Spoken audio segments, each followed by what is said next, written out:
Good morning everyone. Share ko lang yung naging daily routine ko na araw-araw. Pagkagising nga sa umaga, ligo agad, tas pagtapos maligo, maglalagay ng anik-anik sa mukha. Kailangan ko talaga to guys kasi nga nagluluto ako, mainit. Kaya bago ako pumasok sa work, naglalagay muna ako ng sunscreen. Ito nga ay may high protection at SPF 90 pa. At bagay nga din po ito dun sa mga taong ang trabaho ay nasa initan. At maganda siya, hindi malagkit sa balat, hindi mo na kailangan maglagay ng foundation kasi nga nakakaputi na siya. Maganda talaga tong sunscreen, SPF 90 na siya at high protection pa. Perfect! At pagkatapos ko nga maglagay ng sunscreen at ito nga naglagay na ako ng kung ano-ano sa mukha ko para naman magmukha tayong tao.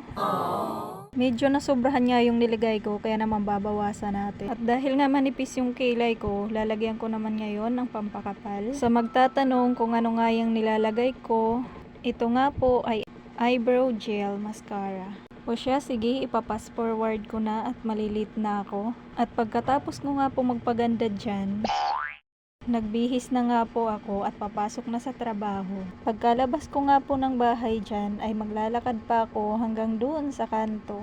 Okay nga lang din kasi hindi naman gaanong kalayuan.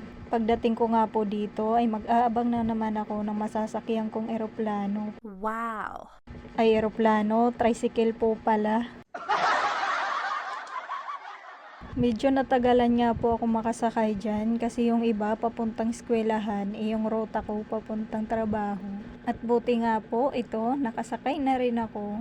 Fast forward ko nga ulit guys kasi medyo mahaba-haba ang babiyahiin ko. Pagdating nga po sa part na to, medyo nahihilo ako sa pag-edit ng video na to. Napakalikot naman kasi ng pagkakabidyo kong to. No, no, no, no!